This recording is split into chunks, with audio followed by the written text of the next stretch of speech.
Finally, naaprubahan na nga ako dito sa may inutangan ko online at pumasok agad sa may GCash ko at ito ay 30 days to pay na may 0.19% na interest per day. Yes, SEC registered at kung naghahanap kayo ng mabilis na utangan online, pwede na to for emergency dahil ang bilis nga ma-disburse. Pero, take note, bago kayo mangutang nga, syempre dapat alamin nyo muna kung ano yung nakapaloob dito sa may isi-share ko nga sa inyo na utangan online. At ngayon ko pala ito magagawan din ng review. At isi-share ko nga din sa inyo kung ano yung mga sinagutan ko, ano yung mga IDs na kailangan, syempre kung magkano yung matatanggap, at magkano ba yung pinaka-penalty fee pagka na-overdue tayo. Kaya yun, wag na nating patagalin, umpisa na natin. So yes, ngayon ko pa nga lang ito magagawa ng video at ito nga ay walang iba kundi ang KVQ na pwedeng ma-download sa may Play Store. Pero kung ayaw nyo nga na may ma-access dyan sa may phone nyo, pwede nating i-download or pwede tayo mag-apply lang sa may website nila. So ako dito ako sa may website nila nag-apply. At ayan, na-approve nga ako. At kung makikita nyo dyan, 30 days to pay. At dito sa may pinakita nila agad-agad ay may 0.12% ako na interest rate. Pero syempre, kukomputin din natin yan mamaya kung ilan ba talaga yung interest rate para nga makapag-decide kayo kung pasok ba to sa inyo para sa may emergency loan. So dito nga, ayan, disclaimer muna guys ha, hindi ko kayo hinihikayat na mag-apply ng loan dito. Ang mahalaga ay malaman nyo kung ano nga yung nakapaloob dito sa may utangan na to. So free din kayo na mag-share ng experience nyo dyan sa may comment section para mabasa ko nga din. Dahil gustong-gusto ko nagbabasa ng mga comments nyo. At malay nyo, mapasama na nga pala kayo dito sa may bibigyan ko ng 100 na GCash pang load dahil pagka-active ka lagi sa may ina-upload ko lagi. Mag-comment, like, share. Ayan, baka ikaw na yung susunod na manalo dyan sa aking giveaway. Kaya comment mo na agad yan kung ano man yung experience mo or kung meron ka man tanong about dito. So dito up to 25,000 pesos ang pwedeng ma-loan at up to 180 days. So dito disbursed in 5 minutes pero ako walang 5 minutes pumasok na agad sa may GCash ko. So meron pa sila ditong computation para malaman mo kung magkano ba yung aabutin ng ilo-loan mo dito sa may pinaka-loan terms na pipiliin mo sa ibaba. So for example, sa 20,000 pesos at good for 180 days, ang pinaka-total repayment natin is 23,397. Pero ito nga is, nakalagay sa may ibaba nila after the application assessment, the loan product that will be approved for the customer may differ from the customer's initial request. So may possibility nga na mabago itong mga nakalagay dito sa itaas. Kaya mahalaga na himayin muna natin to. So nag-apply na nga ako. At yan lang yung mga sasagutan. O diba, 3 lang. So syempre yung name, surname, middle name, birthday, gender, at ito yung mga valid ID, UMID or UMID, driver's license, EIN or TIN, SSS, national ID, at passport. So kung wala ka sa isa sa mga yan is hindi ka na pwedeng makapag-apply dito.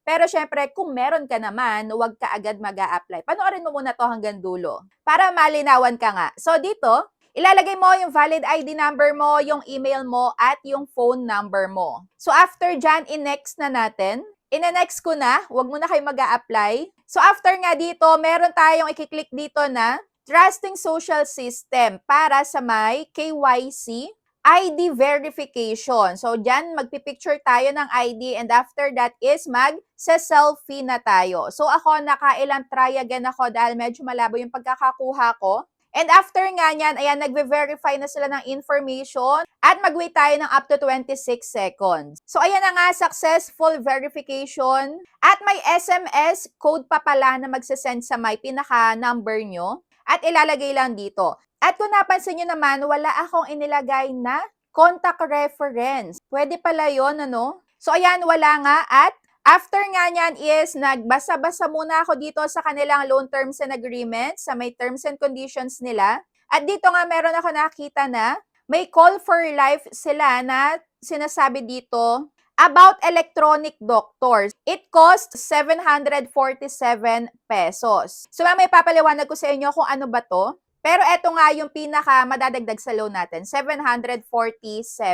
Kaya kayo dapat nagbabasa kayo ng terms and conditions, loan terms and agreements para alam nyo kung ano ba yung mga service charges or yung mga service fees na ilalagay sa pinaka-elo-loan natin. At para naman sa may loan agreement, ayan, makikita natin dito lahat yung name natin, birthday, ginamit nating ID, email natin, saka yung loan amount kung magkano yung ilo-loan natin. Dahil kung nakita nyo kanina, ayan, nag-try ako for 1,000 pesos at good for 30 days yung itinry ko. So, ayun, nag-okay naman sila. Kaso nga lang dito sa may approved loan information ko, ang nakalagay na dito sa 1,000 na iniloan ko is 1,747.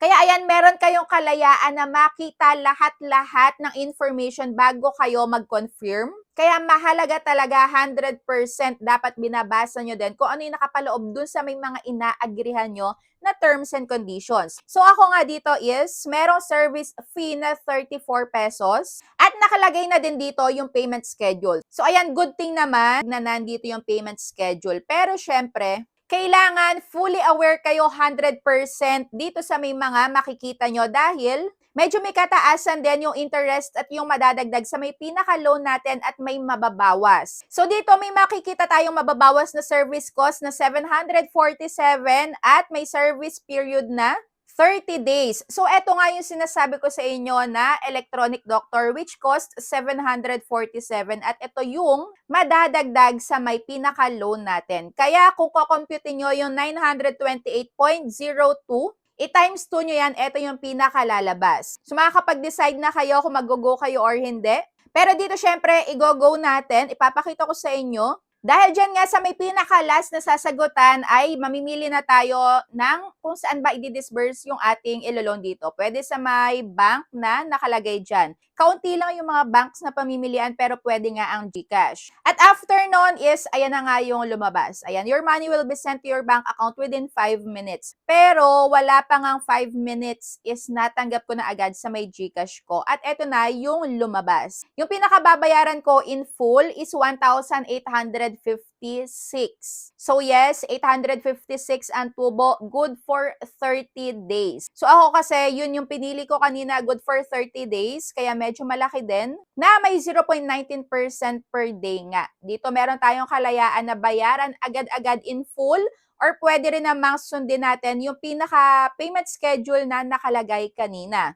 So, eto nga, yung unang pagbabayad natin is 15 days. Tapos, yung pangalawa naman na pagbabayad is 15 days din. So, may interval siya na 15 days at total of 30 days. So, ayun, para malinaw ang lahat. Kaya kung makikita nyo dito na loan amount nyo, 1,747 is dahil dinagdag nga yung electronic doctor. Pero tatanggalin yon. Yun yung makakaltas sa ilo-loan natin. Kaya ang na-receive ko dito is 1,000 pesos, buong-buong 1,000 pesos. Ano ba kasi yung electronic doctor na to? So yan yung pinakamalaking nadagdag nga sa may iniloan natin. Kaya kung mapapansin nyo, medyo malaki talaga yung pinaka-total amount na babayaran natin. So base nga sa may terms and conditions natin, etong electronic doctor is hindi siya yung totoong doktor na pupuntahan nga natin. So, ito yung online consultation daw. So, meron dito nakapaloob na online consultation service na para siyang chatbot, automated health advice. So, may nakalagay nga dito kung ano-ano yung mga yon na pwede nating i-access. So, yun. Hindi siya actual na doktor na makakausap mo talaga siya ng face-to-face. More on automated system siya.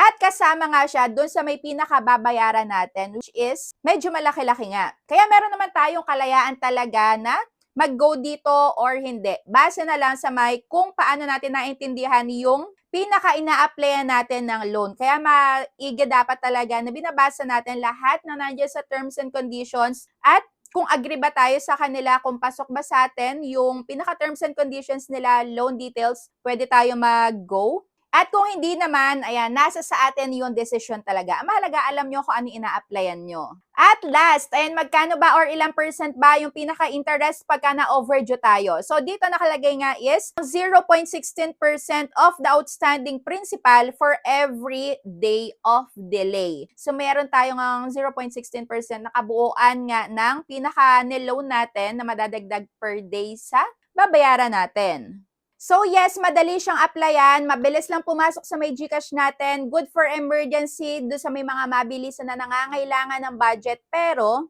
I-make sure nyo lang lagi na kaya nyong bayaran at okay kayo dun sa may madadagdag na electronic doctor. Pero kung hindi naman, may kalayaan kayo na wag ditong mag-apply. So mahalaga is nalaman nyo kung ano yung about dito sa may loan application na to. Basta kung for emergency, pwede din. Choice nyo yan. Basta make sure na kaya nyong bayaran dun sa may date na ipinakita sa inyo.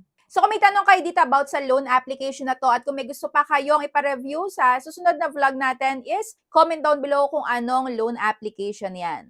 So that's it for today's video. Thank you for watching and always be a responsible borrower. Pag kayang bayaran, go. Pero pagka hindi kaya, wag na munang i-accept. So yun lang. Thank you for watching and see you on my next vlog. Bye!